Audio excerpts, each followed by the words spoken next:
Welcome back, ladies and gentlemen, ladies and germs. It's the NFL offseason. Another solid year in the books. 2024 season wrapped up about a month ago now. We're just hopping back on the mic again for the first time in a while. Free agency actually started today. The air quotes legal tampering period started today. Ooh. It's been a lot of fun. Did it start today?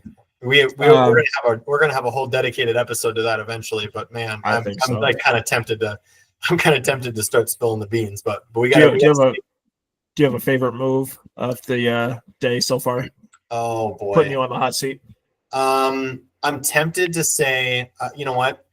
I didn't think I was going to have this relationship with this, but I'm tempted to say the first thing out of my mouth is Darnold not being a Viking anymore, and I have a love-hate relationship with the move and a love-hate relationship with the comment that I just made. But here's my thought. It's kind of like Case Keenum 2.0. Scrub dude, like backup dude comes in, is nice mug. I like that. Backup dude comes in, has a great like is not that good, comes in, has one magical year, and what do you expect in the future from him? Basically, right? Like, do you just expect that he's suddenly good again? No, I would argue, actually, if you look at what happened to Kirk Cousins when he left the Vikings, Sam Darnold is in a user-friendly offense, and you don't need Sam Darnold. You need somebody else, or you need a competent quarterback. Yeah. But you need youth more than you need that. And so after kind of looking at everything and having some time to digest on it, that's my answer from a what's the right word? From a Viking fan standpoint.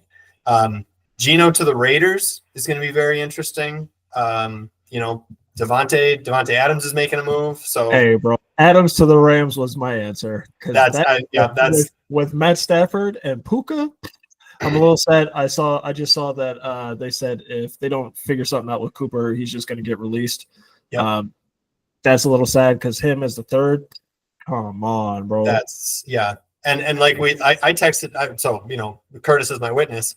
Right when that happened, I texted him. I think it was yesterday. I said Rams to win the NFC West is probably going to be plus money because everybody's going to be favoring, the Niners to come back and have a bounce back year. And the Rams with those receivers. Granted, I hear you that Cooper Kupp might not be around, but still, come on. Yeah, that's going to be a lot of fun to watch.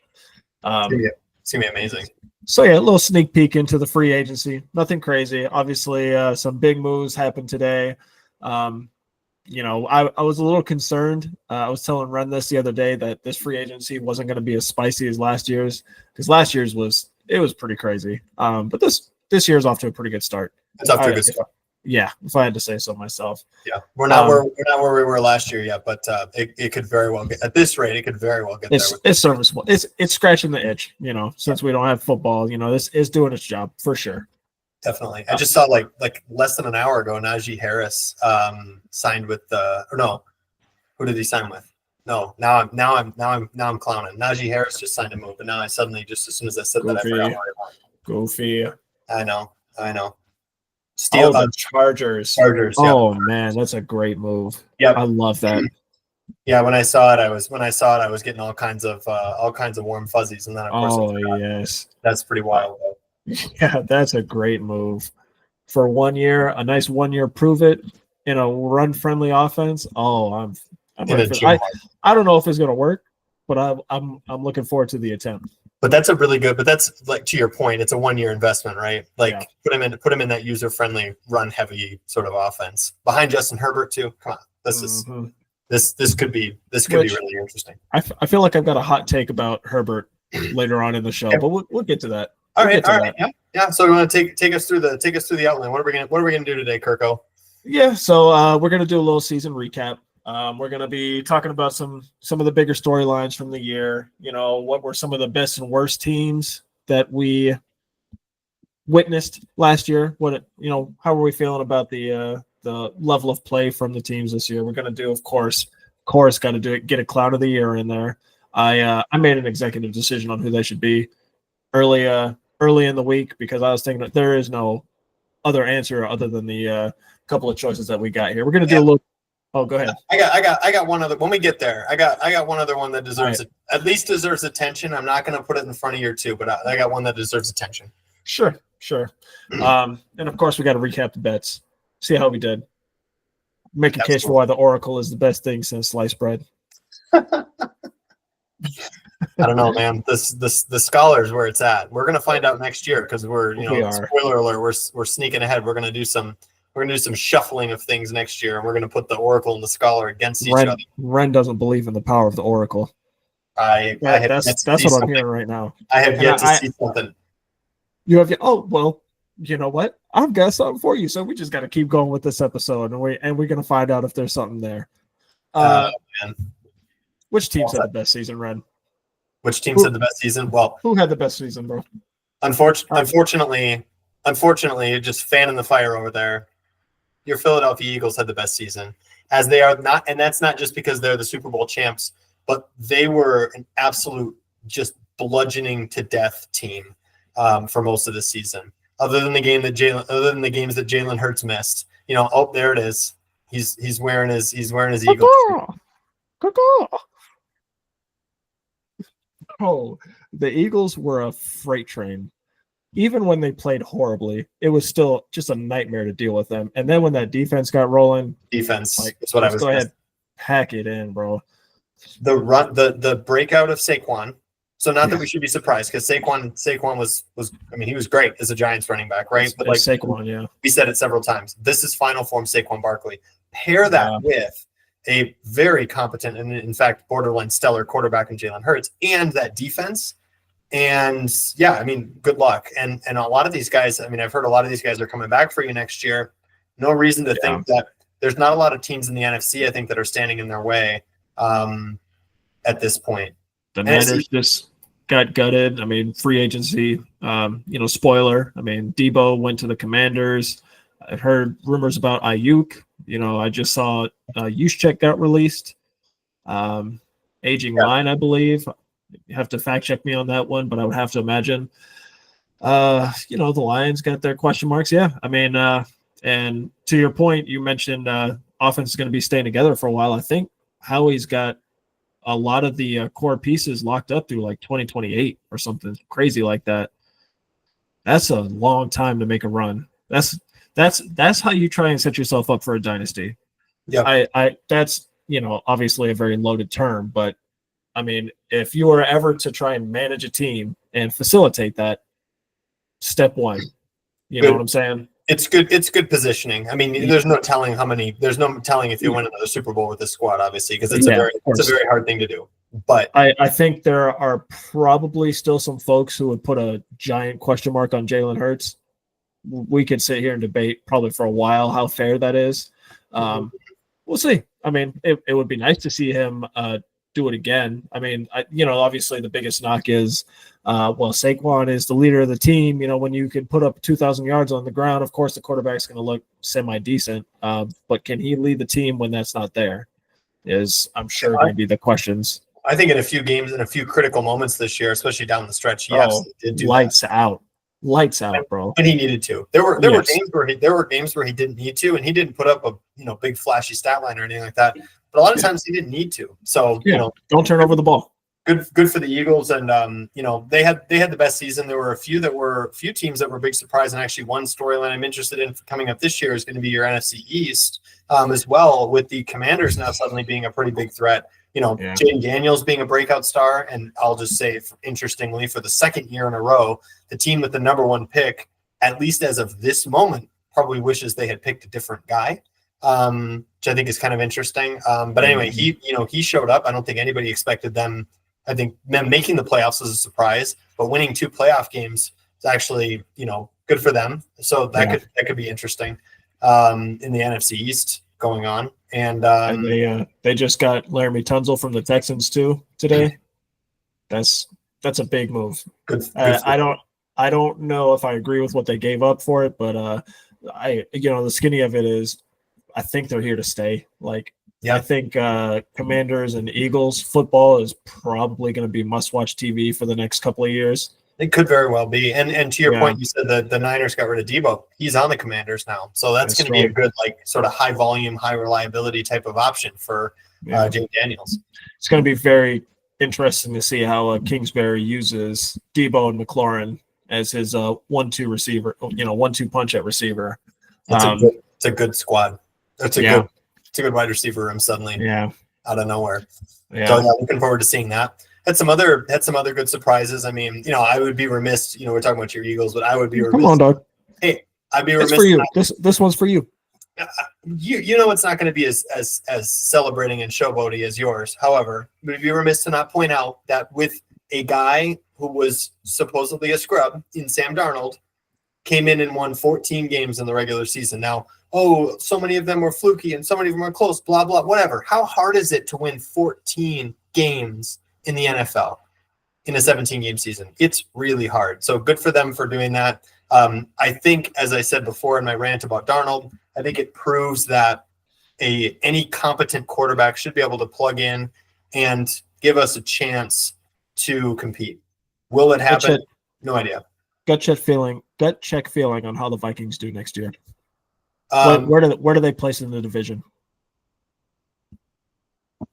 Gosh, might have to be third again because here's the thing. Now with Darnold gone, who's starting? Well, starting with quarterback, JJ McCarthy is obviously the guy that we want to be our future, right? But if he's not, he's on the field. We also have Hot Dog Jones on our team, which if he takes a snap, JJ McCarthy is on the field. He better be. They're not doing. Don't do that, sir. Hey, I'm just saying. JJ McCarthy is on the field, sir. I certainly barring injury, of course. Of course, McCarthy is on the field. I certainly hope so, and that's what I'm looking forward to seeing. And again, if everything is right, he's been criticized as kind of being a game manager for Harbaugh in their championship win with Michigan. Fine, but look what Darnold was able to do in that offense. So, and by the way, the Seahawks win under smashing, just smashing hard. I don't tripling and quadrupling down on this. Yeah, I don't agree with their offseason moves, but we're gonna get to that. We'll get to that. I know. Yeah, I don't agree. I can't. But hey, other nice resurgent quarterback in Bo Nix in Denver. What do you think of him? It was kind of a surprise little sneak into the playoff move by the Broncos. Sean Payton really got this squad together back half of the season, and it's kind of funny because Bo Nix, it felt to me like he was the shucks, I'll pick you last kind of quarterback off in that draft, and Bo Nix was balling out of control. I mean, if you play fantasy, he was a great quarterback to have in the back stretch of the season. Good sleeper for you. I think the Broncos have to be a team to watch out for, especially the AFC West feels just a smidge more open than I think it has in the past. I don't know. We'll see. I think the Chargers are lurking for sure. The Raiders, if Geno plays competent ball, and I don't even know who they have at receiver right now, so that's kind of an issue. I know they've got Jacoby Myers, Brock Bowers, if you want to count pass catchers. Yeah, but I'm thinking they need like a dominant number one. Do you feel Jacoby's a dominant number one receiver? No. I think if they got that piece, that offense will look. You'd be like, okay, what's going on there? Who do they have at running back? They got to figure that out too. Yeah, because there's some goofiness. Yeah. But all that to say, yeah. Broncos to win the AFC West might be an interesting bet that could be like plus 2 to 300. Not doing it? No. Hell no. Not doing it? I would much rather bet on the Chargers. That's probably fair. Fair. I'm just saying if you're talking, I'm betting on somebody I'm betting on somebody that's not the Chiefs, because the Chiefs are going to be overinflated. Their price is going to be overinflated. But yeah. We're skipping ahead here, I guess we already talked about Saquon, but skipping ahead, and I'll reference this again when we have one of our bets that we talk about. Baker Mayfield really crushing it this year. That guy, bro. Honestly, it was really fun to watch. Like Baker Mayfield highlights are top tier material. If you want to watch somebody who's overly aggressive, like who's really got that dog in him, for real, like he's like there is no question about it. You watch Baker Mayfield highlights, absolutely phenomenal what he's done in Tampa Bay. I just think he doesn't take no for an answer on some of these plays. No, he's got the opportunity to just he puts the team on his back when he has to. On 4th and 1,000,000, bro. And he's just like, oh, laser into like triple coverage right on the boys' numbers. It's just like, bro, how do you have the balls to do that? He's like, yo, and that because that was the play where he was getting tackled. I think it was what was it by like Myles Garrett or something? Yeah. Insert big name edge rusher here. Yeah. Was all I think it was Nick Bosa actually. Okay. Yeah, Nick Bosa all over him. He's stiff arming Nick Bosa. Fires that dot for the first down. I was like, bro, what are you on right now, dog? Like, what is happening? It's just on one. And it's Nick Bosa too. So this is not your average defensive scrub, like trying to hunt you down kind of thing. He's holding on. I mean, Baker's a big dude in and of himself. So he's got respectable size from that standpoint, and that's why he's also makes some of those just crazy rushing plays where he breaks a tackle for no goddamn reason against a person who's literally paid millions of dollars only to tackle somebody like Baker Mayfield. Hey, he likes to lower the shoulder every once in a while, just to let somebody know, bro. If I gotta set the tone for the game, I'm here to do it, bro. I'm still surprised. I'm still kind of disappointed they didn't win. I mean, good for Jaden Daniels and all, but I'm kind of disappointed they didn't win that playoff game. They played like ass in that game. But the way they played all year, come on, they deserve to go forward. Strong agree, but that does lead into another breakout MVP level kind of maybe not MVP level, but certainly a breakout star. Jaden Daniels. Yes, sir. Washington Commanders. Yeah.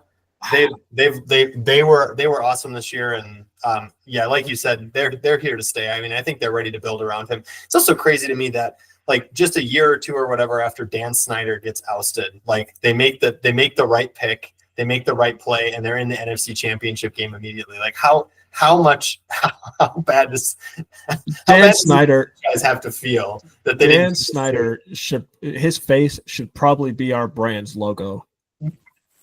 Like Dan Snyder was a fucking clown.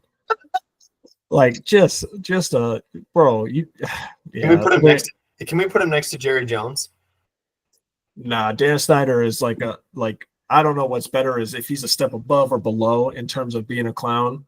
But whichever one is what, like, which is it better to have an F plus or an F minus? Like you're a super clown. Just all the stories, the mismanagement of the team, the stories coming out of the organization, bro. Like, come on, man. Just ruining a team. Get it together. Yep. And then for them to get him out of there and then immediately have a nice turnaround. It's honestly, even though it's in division, I've got a lot of Commander fans from living in the DC area. I let them know at the end of the season. I am happy for y'all. Low key, looking forward to the competition. Yep. I think you guys kind of sort of deserve this after what y'all been through. It's just simple poetry. That's what it is. It's exactly what you want as a fan of that franchise, basically. Yeah. Is you wash your hands of this like just bullshit immediately, and then you immediately see results. And then you see them with making the free agency moves that they're making, and you're like, oh, we're really going for it right now. Bringing in Debo, bringing in Larry Tunsil. You know what I'm saying? Like, oh, we're gonna give this man the help that he needs. Give him the best opportunity. You got to believe that they believe they can win a Super Bowl this year, even if they won't, because they won't. But you got to believe that they believe. 100%. 100%. The window's open for the next 2 to 3 years. I would say, maybe 3 to 4. Yeah, but just crazy. Yes, lots of great storylines this year, and lots of that sort of feel good. Like you'll be here for a little while. I mean, we'll see. Yeah, that's why we watch, right? Speaking of the NFC East and good storylines, good feel good storylines. We got Saquads. that boy is a demon. That's a good storyline for you. But also speaking of the NFC East, the good tie-in there with the fact that the Giants have to just be feeling like ultimate pain right now for letting him go. You have Daniel Jones and Saquon, and you've basically just completely nuked the team and they're And keeping Brian Daboll. And to capture all of that on Hard Knocks, like a cataclysmic failure, that is, you never live that down, bro. Like, if you have kids, guess what they're roasting you with every time you try to tell them to go to their room, bro. You let go of Saquon, you can't tell me what to do, bro. You obviously don't know how to make good decisions. You are not a role model. That's I do not crazy, look up. bro. I do not look up to you because Saquon Barkley is a Super Bowl champion, and it's not with you. You hate to see it, bro. Goofball. You hate to see it. Yeah, good for you for having Saquon on your team for. I think they signed him for 2 years, 2 more years. Yeah, they just gave him this the bag again. You already had a bag. Show of goodwill. You just rushed for 2,000, and we didn't let you break the record. Here's another stupid bag for you. Here's a bag. The sequel.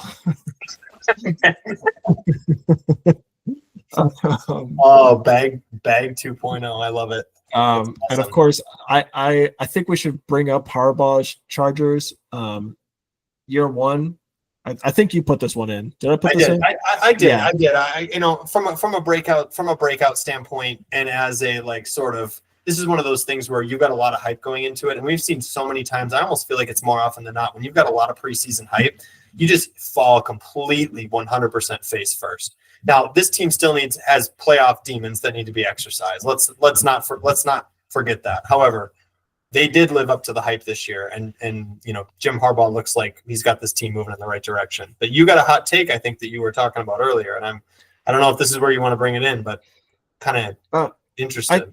You're gonna say, no, hang on, let me take a guess. Just like with me, you're gonna say trade Justin Herbert. That's what you're gonna say, because you already you didn't get tired enough of saying that with me and my dynasty team. Now you got to say it to Jim Harbaugh. Come on, that's terrible. So we have a section called "Looking Ahead to 2025." Who's on the hot seat heading into next season?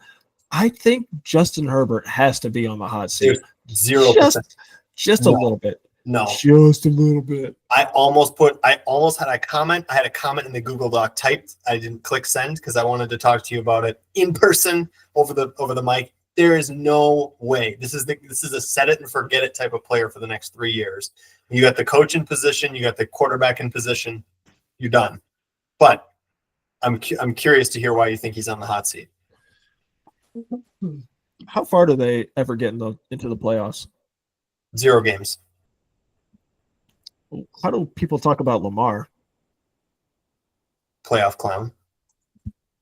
Why is Herbert not given the same energy? I mean, are you trying to sit Lamar? Are you trying to say Lamar's on the hot seat? No, because Lamar's a dog. Reason neither is Herbert. But you don't look at those Chargers teams like you do the Ravens teams. Like we talk about those Ravens teams like that is a buzzsaw. That's the best team in the league. There's no way they should lose anything. This is the year.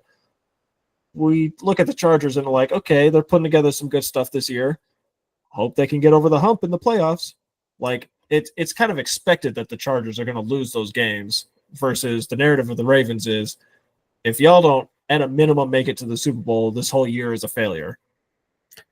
True, but I would argue that makes the Chargers more impressive because, as I think you said this earlier in the year, that Justin Herbert is throwing to people who are the cashiers at Wegmans 3 weeks earlier. And I know we're not about to say that Lamar's been surrounded by an all-star cast of wide receivers throughout his career. Okay, I know that's not what we're about to say. That's a fair rebuttal. But I guess what I'm trying to say is there's some parallels here. Is kind of what I'm trying to say. I agree with you that Herbert's not given that same treatment, but all the same, these quarterbacks are not on the hot seat for that exact reason because because in a team full of people who are not distinguished scholars, if you will, if you allow me the pun, they still single-handedly bring their teams to the playoffs and give them a chance to compete. What was the reason that the Chargers lost in the playoffs this year? It was Justin Herbert. I'm just asking questions. That's all I'm doing. Because Herbert threw more picks in one game than he threw all season combined. Just asking questions, man. I'm not sitting here making any accusations. I'm just asking you can't hard-hitting questions, bro. All right. I see where you're coming from, but they can't bench him this year. If you're talking about hot seat. No. You definitely can't bench him this year. To me, that's what At what point do you start asking the question, like, is he going to get us over the hump? I mean, Should you be asking that same question about Lamar Jackson? Again, we're talking about the Chargers here. I don't know why the Ravens has come an intimate part of this conversation, but just because they're not getting over the hump. How about this? How about this? Let me add one more name to the mix. Mike Tomlin for the Pittsburgh Steelers. You fire him because he's not getting you over the hump?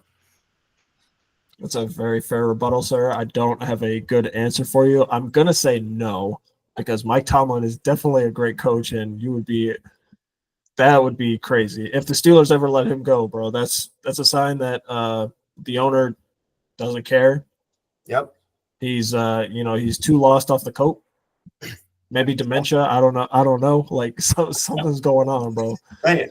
But I mean, that's the thing. I would argue that perpetual. I don't want to say perpetual mediocrity because that's going to sound bad, but like perpetual being solid enough to make the playoffs perpetually is enough for you to keep your job. I could be convinced of this argument. I see where you're coming from, and Herbert played the worst game of his career in the playoffs. So you're not going to hear me compliment him or make excuses for that game. It was horrible. It was an atrocity. But to me, the hot seat means this person is in danger of losing their job this year. That's my interpretation of it. So that's fair. I want to see. Do we want to see more? Yeah, we want to see more. Yes, I do think that conversation should be had. If it, maybe I'm being a little dramatic, sure, but I think the point is definitely there. That's what we do here on Football Clowns Anonymous. We're taking the time to sift through all this and kind of come to a kind of these understandings. Speaking of things that flop like that, what are some teams that didn't quite meet expectations this year? Oh, we got a couple. We got to go with first and foremost, sir. Okay, there's a couple of first and foremosts here. No, the Cincinnati Bengals. Okay. Well, I was going to say with the preseason expectations, I was going to go with the Niners for first and the Bengals for second. But Bengals absolutely. The way in which it happened, though. Yeah, the Bengals lost to the New England Patriots at home in Week 1 in a season where they went into this season really thinking like this is our year, this is our time, and Burrow's back from injury, we're ready to go. Just ass. Cannot have that. Absolutely unacceptable. Just horrendous defense. Non-existent defense. That defense was magical for fantasy football. That thing. Oh, I had T. Higgins on my team. I know he was injured a lot. When he played, bro, top 10, top 5 receiver, and it's not really even. It's consistent. That boy, a dog. It's so magical watching him catch a football when he just puts his head. This is gonna pause. Just preemptive pause. But when he just puts his hands out there and the ball just sticks into his hands, bro, and that ball's not going anywhere. That's for sure. 100% certified catch, bro. Like T. Higgins, that guy. Jamar Chase get in the bag. We know Joe Burrow. Spoiler alert, I got him for MVP next year. I think the Bengals are about to go stupid because they're going to keep T. Higgins. They have to. I think their defense is going to get a little bit worse with the Trey Hendrickson shenanigans going on. Wheels up for that offense. Wheels up for the offense. Do you think that Joe Burrow can win MVP if the team still has a shit record, though? They're not going to have a shit record. You just said the defense might get worse, though. Yeah, but that offense, I think we're looking at a hot take, I guess. I'm sure this is going to be a popular one, but Bengals offense puts up historic numbers. Okay. In the passing department.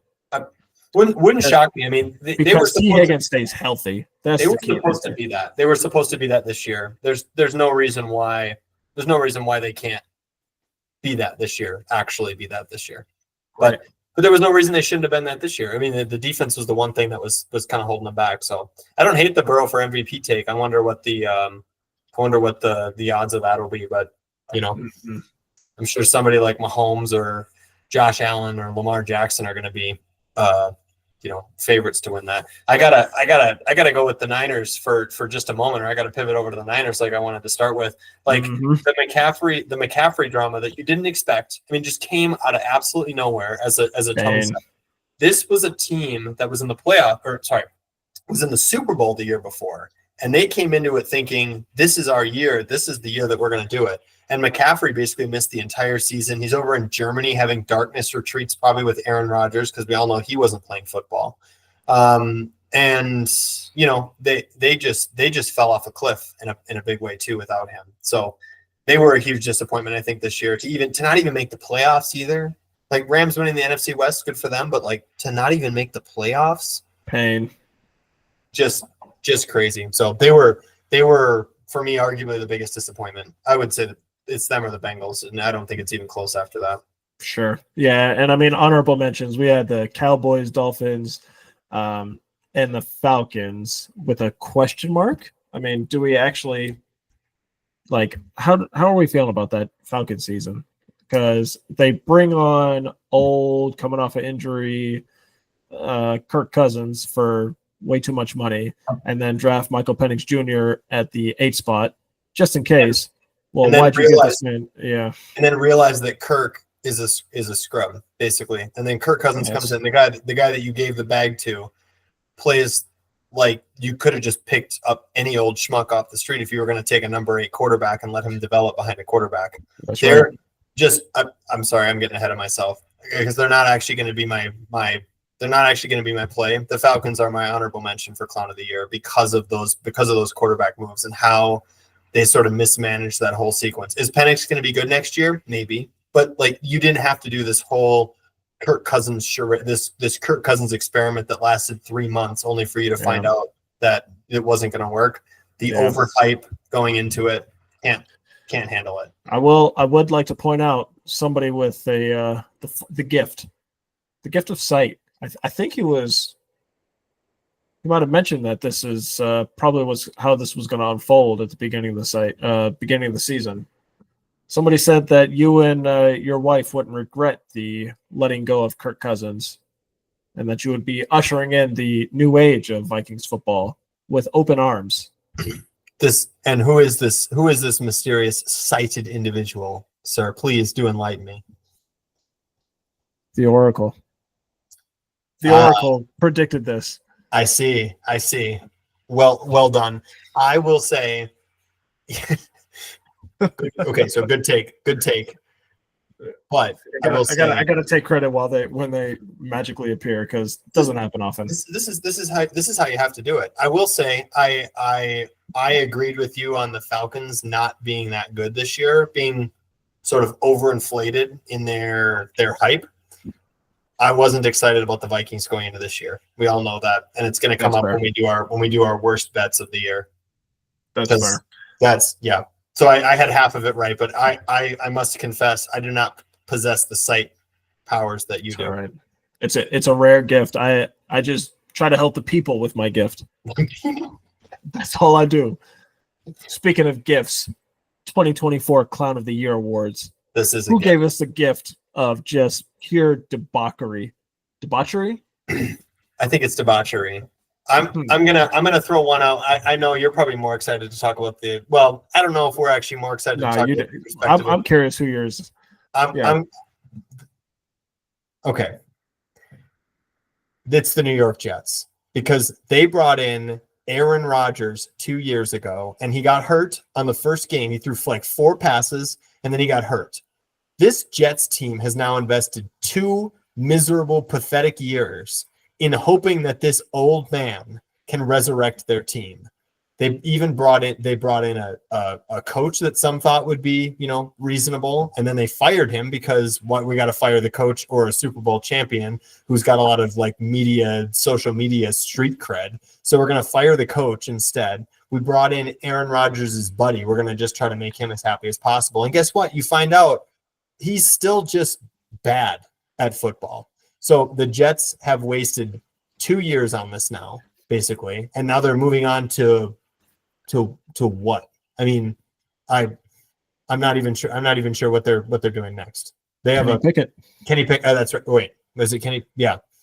Moving on, Mhm. moving on to Kenny Pickett, who this might work, but Devontae Adams is gone now, so you lost him.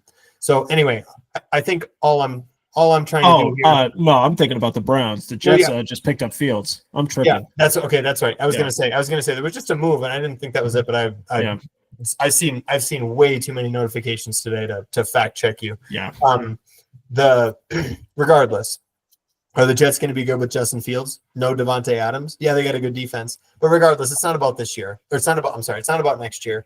It's about this year and all the time that they essentially wasted waiting for this one man to sort of save them when he was clearly the biggest clown of them all the whole time. So New York, and I made money on the Jets under. Their preseason over-under was 9.5 wins. What an embarrassment. New York Jets, clown of the year for me. Yeah, this was one of the teams that made it into the executive decision for automatic clown of the year because, come on, dog. Other team, why I'm thinking about the Browns. Browns, clown of the year, bro. You gave Deshaun Watson $250 million guaranteed when he was in the middle of sexual allegations against, I believe it was 23 women. Like, he hadn't played football in what was it, 3 years? How could you do that? And because you're the Cleveland Browns. How could you do that? And then he just comes out and plays terribly. Nick Chubb with a devastating injury, but that's not anything the Browns did. But that just it feels like the most Browns thing ever. Like the one beacon of hope in your franchise, just Myles Garrett, and they just threw him the super crazy bag. I don't know where they found the money, but it's just kind of wild. It's hard to have faith in the Browns because they brought in Kenny Pickett. Okay, so we got Kenny Pickett, Nick Chubb. I think he's turning 30. Coming off the third or fourth, X number major knee reconstruction, and you really hate it because every time he steps on the field, that boy is a certified dog. Put a stamp on it. It's just the Browns, easy clown of the year for me. And the Jets probably got to take the number one spot because Aaron Rodgers, but I don't know, man. That's pretty bad. I don't know. Deshaun Watson and Aaron Rodgers, the different what is it? Different. All Rodgers did was just go on a darkness retreat. I get it. Sometimes I don't want to be bothered. Sitting in the dark for a while, that sounds kind of lit, bro. I'm gonna come out and say it. That sounds kind of lit. Just going and just being alone for a minute, just all the troubles of your world just fall away for a half a second. Just a minute, just a little blip in time, nothing crazy. Sounds kind of lit. Something tells me that if you couldn't bring your phone, I give you about 47 minutes. Stop it! Don't do me like that. Don't do me like that. Only because I got to make my chest move. That's it. Oh man, we're not talking about this game. Oh, we're not doing that. Not doing no. That, so those are the clowns of the year. I mean, the Browns and the Jets. I don't think there's really any other competition. I mean, we've got a biggest on-field clown moment. Ren, you came in at the last minute to put this in here because I definitely forgot about this play. That's the first thing that came to mind when I read this. Dumbest player mistake as a prompt here. There was a dude on the Bears as they were about to beat the Washington Commanders. There's a dude on the Bears who is turned. It's a safety. He's playing back at the goal line, and he's turned around and he's staring at the crowd and he's pointing at fans and he's hyping them up and he's crossing his hands and stuff like that, talking about how good they are. And then all of a sudden he realizes that the ball's been snapped. And he tries to sprint over and prevent the Hail Mary, and the Bears lost the game. Dude, you get paid a lot of money on a football team to pay attention. And you're over here doing that. You're over here thinking that you've already won the game. Yeah. Try again. So that's a huge. The chess.com app would say that was a blunder, but I don't even know if that's big enough to describe the failure. Nah, not great, man. Can't be doing that at the end of the game. Overtime on the line, not great. No, we need a play like this every year, like a clown play of the year, or something like that. Like just Yeah. one, dude, what were you doing? Come on, man. Type of game or type Yeah. of football. Yep. It gets bad. We had some. Well, we'll get to the bets here. I don't know if this is the right time. I was just gonna say, yeah. Why don't you lead us into the betting recap? Yeah, I can get us into the betting recap here. So as a reminder, Kurtis and I, we made our picks every game of the week, every game of the year, basically. Except I will note we missed week 17. I think there may have been something going on, like family holidays and all that fun shenanigans that was going on at that time. But so I'll just admit we're not professionals at this. We don't do this for a living. So we missed week 17. But every other game of the year, we made a prediction ahead of time, early in the week. We just made our predictions without looking at the Vegas lines, the Vegas points, and we didn't talk to each other about the picks either. Basically just decided we're going to just populate our scores and see what happens. The idea was if we both agree on where we are on the spreads compared to Vegas, and we both have more than 2 points away from Vegas on the spread, we'll go ahead and just mark that down as like a play, an official play, if you will. We didn't always wager all of our money on those. But I'm here to report that we did go 51-45 on those plays where we did agree with each other and have at least 2 points of spread away from the Vegas line. And I should say I omitted week 18 also because there was some really weird shenanigans in week 18 with the players sitting and stuff like that. And I know we talked about it on the episode. We're like, I don't feel right about any of this basically right now. Motivation is in question. Like Jordan Love had an injury scare and sat the rest of the game. It's like all of these things are like, come on. Like, so anyway, I want to know, how do we do individually? How do we do individually? I know we don't have that right now, but we should take a peek at that. We do need to take a peek at that. And if the scholar was more on his game, he would have had that stat queued up. But alas, he does not. Forgive you. We should know, generally speaking, how we did against each other, because I'd be kind of curious to know that. But just for fun. That's a good stat. That's actually a good stat to throw out.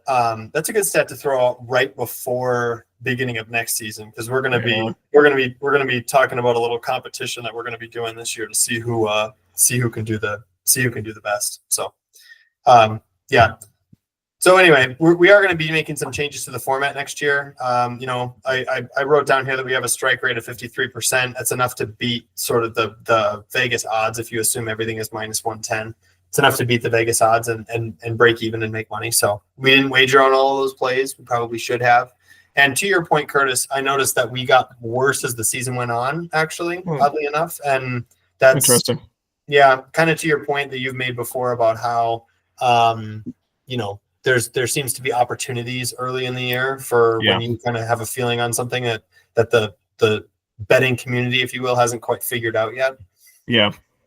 I've felt that way for the past few seasons now.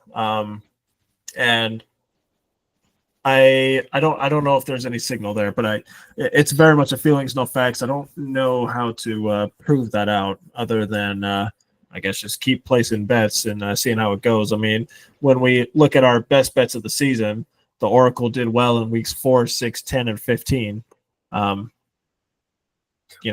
Which the way that the Oracle plays is to just chain a bunch of things together, basically nonsensically, but every now and then you hit one nonsensically. However, what nonsensically? You had 4 weeks that it worked, and that's probably enough to pay for the rest of the weeks. So that's hit on about 20% of the season. Yeah, and if you play them all at plus 500, then 20% of the season's enough to make money. Just saying, you want to shoot for a high success rate. I'm pretty sure the Oracle kept us afloat this season, if memory serves. But I'm just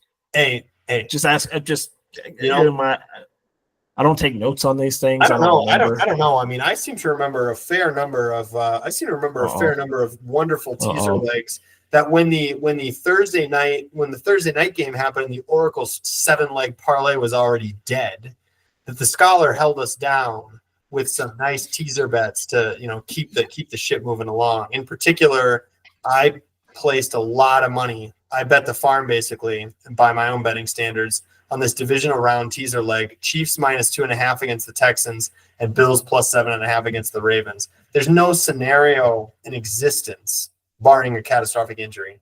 There's no scenario in existence where that wouldn't have hit. So I felt really good about that. And I went back and looked. I had 2 weeks where I bet 5 different teaser legs and I round robin to them. And I hit 4 of those legs out of 5. So feel good about that. Obviously. Did you see if the scholars' powers grew as the season went on? Because it certainly felt like it. I think so. I did see that in my sort of rough review, if you will, that things were heating up as time went on. With the fascinating playoffs, that the Oracle hits early on and the scholar gains momentum throughout the season. Maybe this is something we can profit on in the future. That just, something we should definitely think about. I also would like to gloat just a little bit, and I think you were on the same page as me on these. We both had the Bears, the Jets, and the Falcons all to go under in their season wins, which each of them was like either 8.5 or 9.5, depending on when you bet them, basically. And those shouldn't have even been close. I think the Falcons is the only one that was actually close. The Falcons was really close. Well, Penix came in and gave him a nice boost at the end of the season because I think the whole team was probably just done with Kirk Cousins by the end. And Penix came in and they're like, like King Theod and rally to me kind of thing. We also have not mentioned, and this is kind of disrespectful on our part, and I apologize. We have not said Bijan Robinson's name, not one single time. That's fair. He's disrespectful on our part. You're right. Yeah. He is definitely that dude. But I think that even despite that, the fact that they clowned around as much as they did is unacceptable. It's unacceptable. Less unimpressive, or what I was trying to say something weird like that. Yeah. But it's unacceptable. Like he is that dude, and he's here to stay. And I do have some belief in Penix and Bijan, coupling together and being good in the future. I just gave him an honorary clown because why are you even bothering with Kirk Cousins at this point if this was your plan all along? So that's kind of where with that.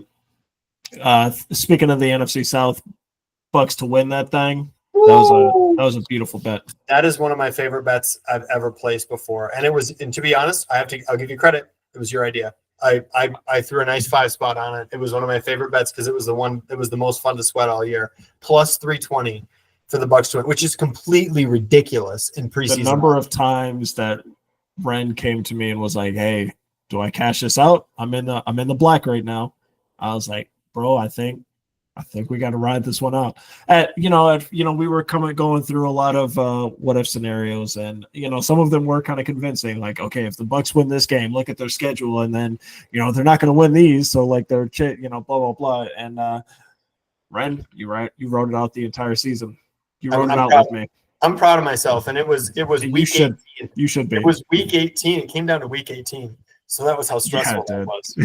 But I want to give you. It added to the beauty of that bet for sure. Oh, absolutely! Just to have like the all or nothing game. Yeah. Basically, where the Bucks had to beat they had to beat the Saints, and they tried their hardest to lose that game. Which, in fairness, that should have been the premonition that we needed about how they were going to do against the Commanders. That should have been what we needed, but we didn't listen to it, and we still like the Bucks in the playoffs for some reason. But yeah. I want to give you a chance. Well, actually, we can actually save your best bet of the season there for when we do our recap. Or no, I'm sorry. Yeah, I want to give you a chance to gloat about that because you've been talking to me about that for the whole. Saquon and Hurts to have 5+ rushing yards in each Super Bowl quarter. That thing hit. I mean, Saquon was easy. Hurts, we were only concerned about the fourth quarter because if they had to run out the clock, there is no rushing yards there unless you get that miraculous late minute, scramble to ice the game. I don't remember exactly how it happened. It's been a while and I didn't take notes, but long story short, the skinny of it, the TLDR, if you will, that thing hit. And that helped tremendously for my Super Bowl day. I almost doubled my money that day, but that bet was a big reason why. That was a big part of it. I think you get Yeah. some crazy odds on that, like a +5 or 700 or something like I that. think it was like +7 when I it was placed it. something Yeah. wild like that. So I mean, I was like, you need that dominant bet. performance. And Yeah. in fairness, like, you're talking about you're only worried about the fourth quarter. Yeah, considering how the game flow went, but like the way that game probably should have on paper went, at least going into it, like they should have been fighting the Eagles should have been fighting till the end to hold off Mahomes in the Super Bowl, and it wasn't even close to like that. Yeah. They were up, I think they were up 34-0 at one point. Oh, I mean, the score is not indicative of how that game went. Like, that was an ass whooping through and through. And it wasn't even until I don't remember if it was in the fourth or late in the third when the Chiefs got a couple of, the garbage time touchdowns to try and make it look close. So it's, when you look at it in the history books, it's like, 40-22. Yeah, it wasn't too bad. When for real, it was like 40-3 for a while or whatever the shit. Come on, dog. Like, that was an ass whooping through and through. It was 34-0. I seem to remember that in my head at one point or another. Like, that's call the game final at that point, mercy rule, and it's 34-0. I mean, I think the kids say belt to ass these days. Do they? That's what these days kids are saying. I don't make the rules. I just enforce them. Looking at kids, seems like something more like the baby boomer generation would say, not kids these days. But hey, who am I to judge? I don't know. I'm not a kid anymore. I just have one. That's right. Yeah. And speaking of belt to ass, worst bets of the season. We had some bad shit out there. I would like to read to you 3 bets. I'm just going to read them in rapid fire. I'm not even going to give context. 3 bets that I had in our over/under wins totals that cost me whiskey to Kurtis. Vikings under. Well, actually, this one didn't cost me to Kurtis. We both actually agreed on this. This is a horrible take. Vikings under 6.5 wins. Now, let me tell you what did cost me whiskey. Commanders under 6.5 wins. Hey, nice take, dipshit. Next one, Steelers under 8.5 with Mike Tomlin. Anybody betting against Mike Tomlin deserves to lose that bet. That was 10 times out of 10. It was a disaster. Past data does not indicate future results, of course, but betting against Mike Tomlin is just like, you cannot, in good faith, in good conscience, in good health, sir, call yourself the scholar and then bet against Mike Tomlin. That was pretty bad. My worst take of the season was Titans over 6.5. It was a bet on it was a roll of the dice on Will Levis. They suck. Yeah, it didn't work out, to put it mildly. Will Levis, oh boy, it's gonna be. Are we gonna see him start again ever? I don't think so because I don't know who they're gonna draft, but the Titans have the number 1 overall pick. That's correct. Yeah, I've been hearing a lot of whatever the kid's name is. It's a big weak point in my game. I don't watch college football. I think the man's name is Cam something. Is it Quinn Ewers from Texas? Maybe no, sir. Texas. Oh, okay. No. Well, we'll get back to it, but it's definitely not that. I thought that's who it was, but that's him. And they were talking about Shedeur at number 2 for a while too, and I think he's fallen. I don't think that's going to happen. No, I don't think so either. Genetics is not enough to overcome it. Yeah, I was always a little curious about the Shedeur is going to go number 1 or top 10, blah blah blah, and it's kind of, from what I'm hearing about his interviews, he sounds like he's adopted some of his father's his mouth, if you will, the arrogance, the confident arrogance, the arrogant confidence, however you want to put it. He's got a little bit of that. So we'll see. Another worst bet of mine, Colts to the playoffs. Anthony Richardson really let me down. Jonathan Taylor was not enough to overcome that. There was a lot of hype around him in the preseason too, especially from a fantasy standpoint. Yeah. I remember telling Ty that your wife that had Anthony Richardson for $5 in fantasy draft, and it did look good up front. It looked good up front. Didn't pan out. No, you're thinking of quite. I just looked it up. You're thinking of Cam Ward, probably. Thank you. That's the one. I don't know. I was thinking of this Ewers from Texas, but yeah. But anyway, yeah. Yeah. got some. Yeah, it'll be cool to see how Richardson develops over the next couple of years. But but speaking of that, I mean, let's look ahead. Let's take a peek at 2025 real quick. What are we what are we excited about? What are we excited about for 2025, man? Oh, well, as we said before, we'll do a little self plug here. We're excited about the free agency episode that we're going to do in I don't know, a couple weeks or something when the chaos dies down here, because there's a lot of notable names that are moving to a lot of different teams. I'm excited. Well, I don't know if excited is necessarily the right word.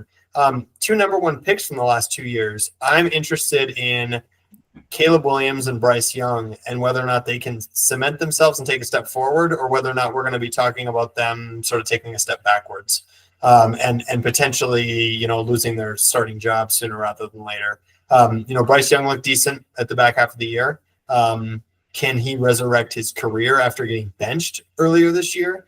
I'm kind of interested in that. And Caleb Williams, there was a lot of hype always surrounding the number 1 pick.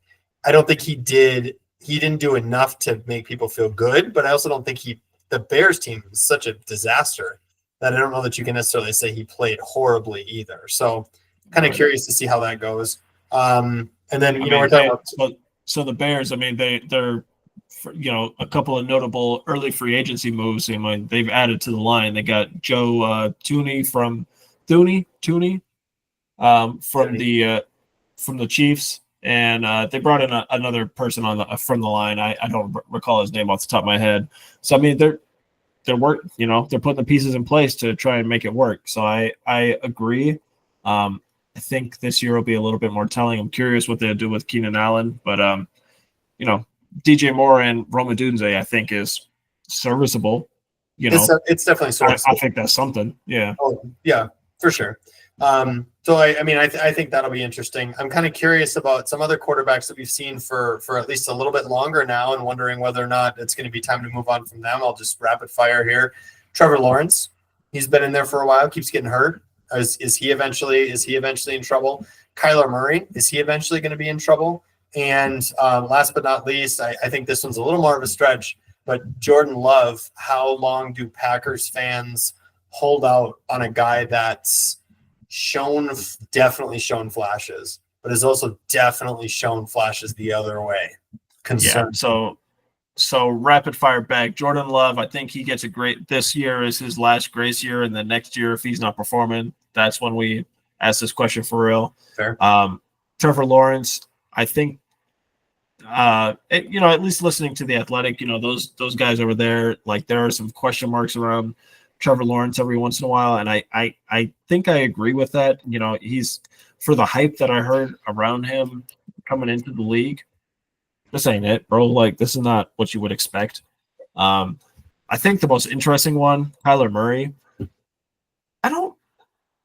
I could see that. I don't want to say it's analogous to the Justin Herbert one. I think that one's probably a little bit further outside of left field. Kyler Murray, I think, actually makes a lot more sense. Kyler Murray is the logical Justin Herbert-ish take, if you will. I don't know. Like, you hear all the reports, when the contract comes out, oh, he's going to spend all that time playing Call of Duty. That's why they put, so-and-so clause in there. Like, if you've got those kinds of storylines coming out about your franchise quarterback, like, you don't necessarily win all the time. I mean, he's good, not great. Question, like, I don't know. Like, yeah, that's the question in this day and age, where I feel like people have a shorter attention span for, like, a quarterback that's, like, clearly competent, but is not taking you to that level. And you made the parallel with the Herbert take from earlier, where he's not necessarily taking you not necessarily taking you to the next level. The difference is, there have been some seasons where he's played for the most part, including last season, where you didn't even really have a chance to compete. Not great. Like, not right? Great. And so you didn't even punch a ticket to January. So or past January, I guess, or into the postseason. So I'm interested to see what they do there. I don't know if you can. I would say I don't know if you can bench him, but I don't know how. At a certain point, I don't know how you cannot. So that'll be really interesting to see how that to see how Yeah, that plays and out. that might sound real. This take might sound real ignorant by the end of this next season, but I mean, because wasn't he a first overall? Like, Yeah, I and believe so. like, let's not pretend like he hasn't shown flashes of like, oh, okay, that makes sense why he was the one. Like, he's still like a dog. It's just like sometimes he just disappears, and it's or just has really bad game stretches like at years. I don't know. I don't know. I I don't like if I'm the Cardinals, are we happy that we drafted Kyler Murray when we did? And this Oh, is, there's obviously plenty of variables, what ifs, like, okay, who would we have taken otherwise, blah, blah, blah. But, like, I mean, I still think they probably made the right decision at the time they made it, but whether yeah, they would go back and make a different one, knowing what they know now, yeah, probably. But I mean, you could say that about pretty much any draft class, right? yeah. Like, And then, of course, okay, so who, if not Kyler Murray, who else? I, Yeah. So it's a good question. I don't know. It's a yeah, he was a Heisman winner, so yeah. It's an interesting thought exercise, but yeah, I don't think it's realistic. yeah, we'll see. I mean, and those are just the quarterbacks on the hot seat. I mean, you actually asked like, what are we most excited for in the season? And I know you're just going to gush over the Eagles, basically. But I'm kind of excited if to see if some of these teams we just talked about as having bad seasons can turn it back around again. I'm curious to see that, particularly the Dolphins with Tua healthy for the whole season again. I'm curious to see if they can turn it around. The Bengals, obviously. I was just going to say, I think I'm looking forward to seeing what the Bengals could put on paper on offense. Losing to the Patriots in week 1 again for no reason. Pending a I know they franchised T. Higgins, but I would like to see a deal get done. I think that would add just a little bit of extra spice to that season. But yeah, I'm going to go with the Bengals there. Super Bowl and MVP picks. You already know who I've got in the Super Bowl: Eagles and Bills. The Chiefs will not. The Chiefs will not be the roadblock that they have been this year. They will not be the roadblock that they have been. That's my opinion. It's the Bills' conference to lose, and I don't think that's really a question. And you already mentioned that you feel the Eagles kind of have a, in terms of continuity, strength of division, blah blah blah. Like the Eagles are it's looking okay. Yeah, I don't know if I would say it's the Bills' conference to lose because there's some pretty good teams in that. That's true. You're right. I agree. We're going with the Ravens here. We still got even though I have a take that the Bills will be better than the Chiefs. The Chiefs are probably they're still going to be in there. The Chiefs. It's still the Chiefs somewhere. They're the top until proven otherwise. We said this last year. Here's a hot take for you. This will be the year that the Bills beat the Chiefs in the playoffs. It should have been last year. But you see my Super Bowl picks. I'm with you. I just threw this in there as kind of as a joke, half joke, but like my Super Bowl pick right now, you gotta be a little outlandish every once in a while. I said Commanders Broncos because it's the Eagles I think the NFC is the Eagles conference to lose. But if there's a team that can take them down and it'll be their third matchup by the time they see each other in the playoffs, you never know if you got a little kryptonite type of situation there, right? So a lot of weird stuff that happens during divisional rivalry. There's a lot of weird stuff. And then the Broncos representing the AFC, that's just a bunch of crap, but I did it anyways because it'd be fun. That's nonsense. It's not nonsense. They're on their way up, but this is not going to happen. So it's just fun. I'm just making a pick. I'm not betting on it. So you got Burrow for MVP. I didn't put down an MVP pick. I'll have to think about that a little more. I like a long shot this year. Like not like one of these regular dudes like Mahomes. Well, where do you think Burrow's going to be sitting?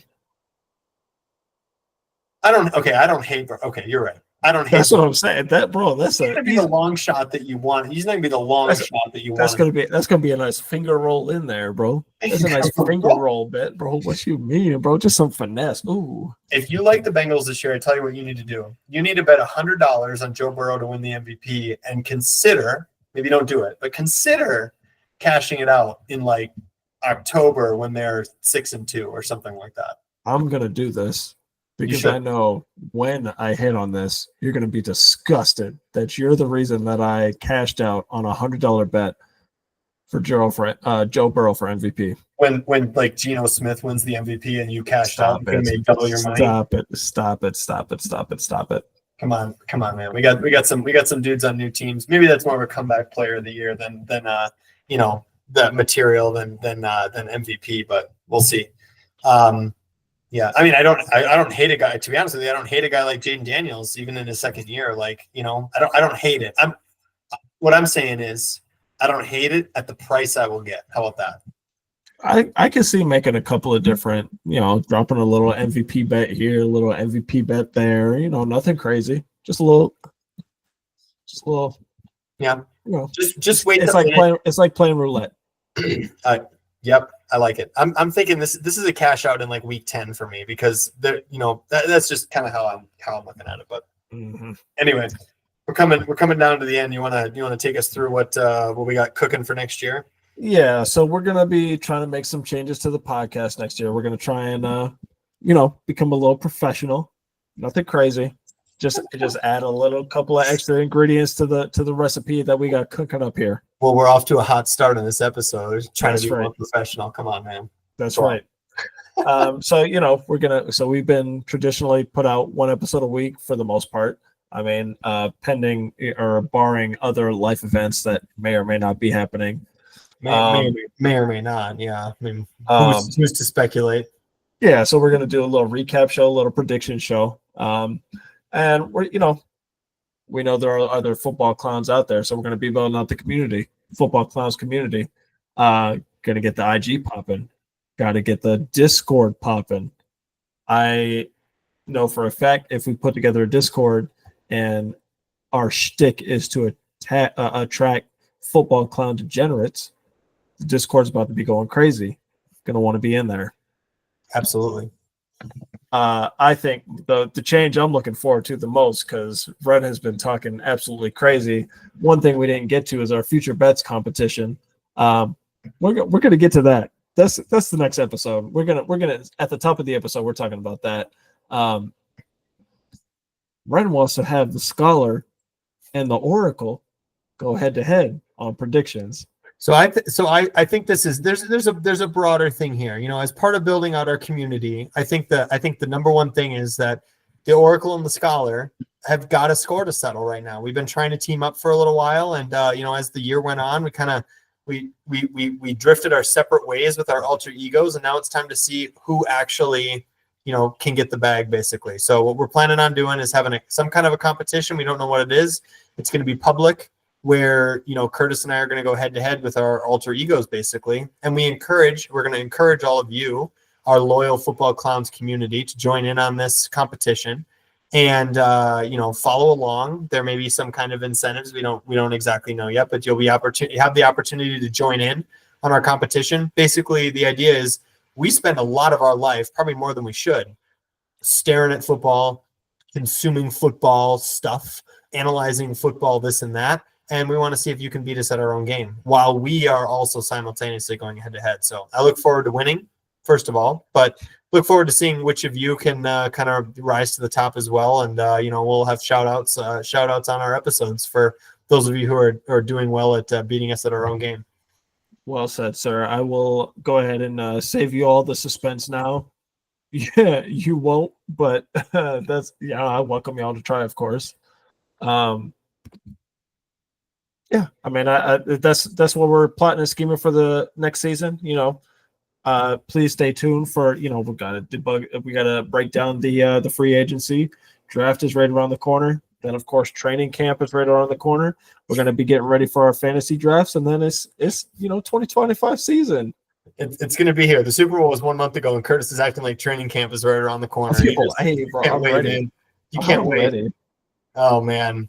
It's going to be fun. I'm looking forward to it, genuinely. So hopefully we can build the best product possible, and we look forward to all of you who join us for the ride.